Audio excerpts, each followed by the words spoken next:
जय श्री विष्णु। दोस्तों, हिंदू पंचांग के अंतर्गत प्रत्येक माह की 11वीं तिथि को एकादशी कहा जाता है। एकादशी को भगवान विष्णु को समर्पित तिथि माना जाता है। एक महीने में 2 पक्ष होने के कारण 2 एकादशी होती हैं, एक शुक्ल पक्ष में तथा दूसरी कृष्ण पक्ष में। इस प्रकार वर्ष में कम से कम 24 एकादशी हो सकती हैं, परंतु अधिक मास की स्थिति में ये संख्या 26 भी हो सकती है। हिंदू धर्म में पुत्रदा एकादशी व्रत का विशेष महत्व है। मान्यता के अनुसार इस दिन व्रत रखने से संतान सुख की प्राप्ति होती है, साथ ही संतान को कष्टों से राहत मिलती है। पौष पुत्रदा एकादशी साल की पहली एकादशी है और इस बार ये 10 जनवरी शुक्रवार को है। इसलिए आज हम आपको पुत्रदा एकादशी की कथा सुनाने जा रहे हैं। भक्तों, नए साल की पहली एकादशी होने की वजह से इसका महत्व और खास माना जा रहा है।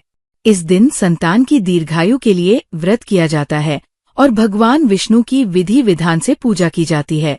10 जनवरी को पौष माह के शुक्ल पक्ष की एकादशी तिथि है।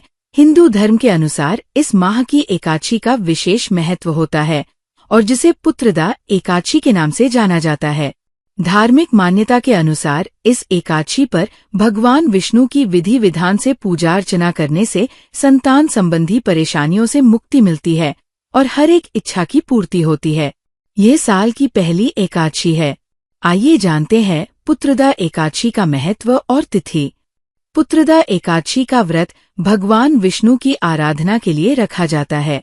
ये व्रत संतान प्राप्ति की कामना करने वाले दंपतियों के लिए विशेष रूप से फलदायी माना गया है। पुत्रदा एकादशी हिंदू धर्म में महत्वपूर्ण स्थान रखती है और हर साल 2 बार मनाई जाती है। एक बार पौष माह में और दूसरी बार श्रावण माह में। पौष पुत्रदा एकादशी को वैकुंठ एकादशी के नाम से भी जाना जाता है। मान्यता के अनुसार पौष पुत्रदा एकादशी का व्रत रखने से संतान सुख और जीवन में सुख समृद्धि में की प्राप्ति होती है। आइए जानते हैं साल 2025 में पुत्रदा एकादशी का व्रत कब रखा जाएगा और किस शुभ मुहूर्त में भगवान विष्णु की पूजा आराधना करें। वैदिक पंचांग के अनुसार पौष माह के शुक्ल पक्ष की एकादशी तिथि 9 जनवरी को दोपहर 12:22 से शुरू होगी।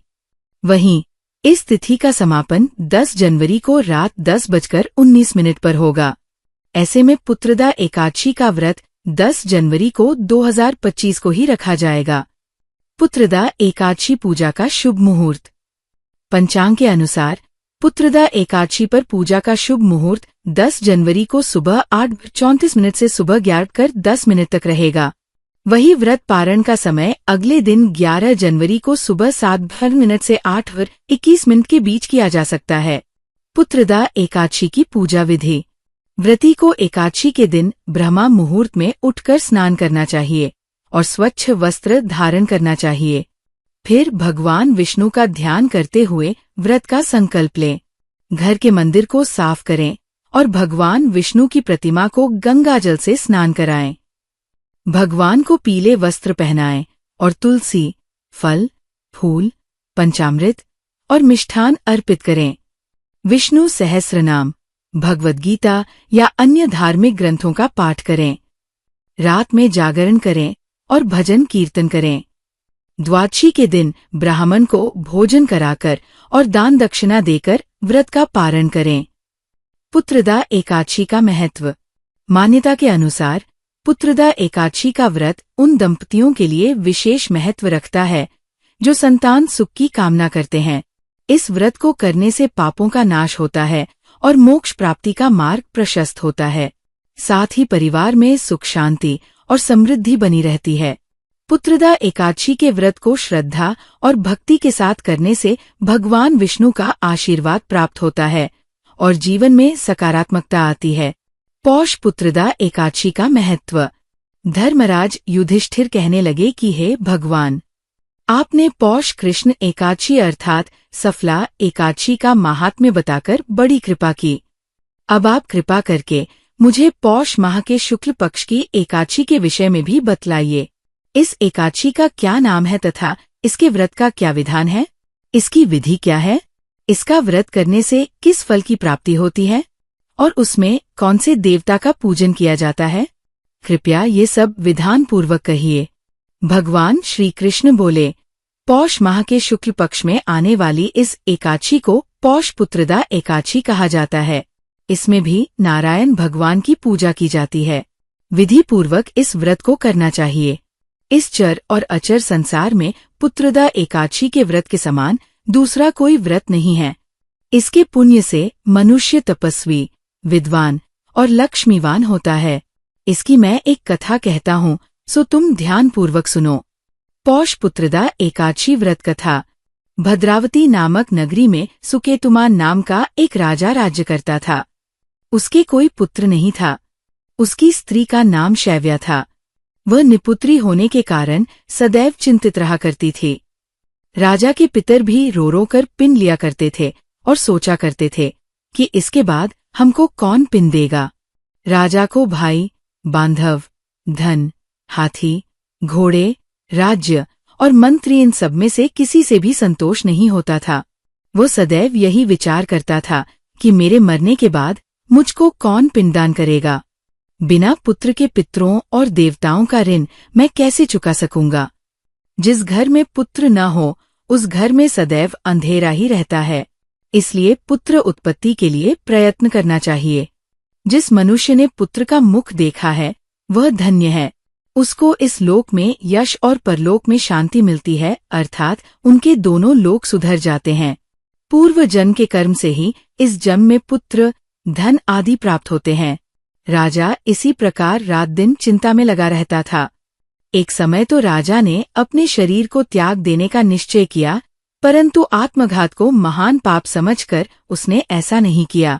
एक दिन राजा ऐसा ही विचार करता हुआ अपने घोड़े पर चढ़कर वन को चल दिया तथा पक्षियों और वृक्षों को देखने लगा। उसने देखा कि वन में मृग, व्याघ्र, सुअर, सिंह, बंदर, सर्प आदि सब भ्रमण कर रहे हैं। हाथी अपने बच्चों और हथिनियों के बीच घूम रहा है। इस वन में कहीं तो गीदड़ अपने कर्कश स्वर में बोल रहे हैं, कहीं उल्लू ध्वनि कर रहे हैं। वन के दृश्यों को देखकर राजा सोच विचार में लग गया। इसी प्रकार आधा दिन बीत गया। वह सोचने लगा कि मैंने कई यज्ञ किए, ब्राह्मणों को स्वादिष्ट भोजन से तृप्त किया, फिर भी मुझको दुख प्राप्त हुआ। क्यों? राजा प्यास के मारे अत्यंत दुखी हो गया और पानी की तलाश में इधर उधर फिरने लगा। थोड़ी दूरी पर राजा ने एक सरोवर देखा। उस सरोवर में कमल खिले थे तथा सारस, हंस, मगरमच्छ आदि विहार कर रहे थे। उस सरोवर के चारों तरफ मुनियों के आश्रम बने हुए थे। उसी समय राजा के दाहिने अंग फड़कने लगे। राजा शुभ शकुन समझकर घोड़े से उतरकर मुनियों को दंडवत प्रणाम करके बैठ गया। राजा को देखकर मुनियों ने कहा, हे राजन, हम तुमसे अत्यंत प्रसन्न हैं। तुम्हारी क्या इच्छा है, सो कहो। राजा ने पूछा, महाराज आप कौन हैं और किस लिए यहाँ आए हैं? कृपा करके बताइए। मुनि कहने लगे कि हे राजन, आज संतान देने वाली पुत्रदा एकादशी है। हम लोग विश्वदेव हैं और इस सरोवर में स्नान करने के लिए आए हैं। ये सुनकर राजा कहने लगा कि महाराज, मेरे भी कोई संतान नहीं है। यदि आप मुझ पर प्रसन्न हैं तो एक पुत्र का वरदान दीजिए। मुनि बोले, हे राजन, आज पुत्रदा एकादशी है। आप अवश्य ही इसका व्रत करें। भगवान की कृपा से अवश्य ही आपके घर में पुत्र होगा। मुनि के वचनों को सुनकर राजा ने उसी दिन एकादशी का व्रत किया और द्वादशी को उसका पारण किया। इसके पश्चात मुनियों को प्रणाम करके महल में वापस आ गया। कुछ समय बीतने के बाद रानी ने गर्भ धारण किया और 9 महीने के पश्चात उनके एक पुत्र हुआ। वह राजकुमार अत्यंत शूरवीर, यशस्वी और प्रजापालक हुआ। श्री कृष्ण बोले, हे राजन, पुत्र की प्राप्ति के लिए पुत्रदा एकादशी का व्रत करना चाहिए। जो मनुष्य इस महात्म्य को पढ़ता या सुनता है उसे अंत में स्वर्ग की प्राप्ति होती है। तो दोस्तों, कथा पसंद आया हो तो वीडियो को लाइक करे व हम चैनल को सब्सक्राइब भी कर ले। धन्यवाद। व कमेंट में जय श्री विष्णु अवश्य लिख दे।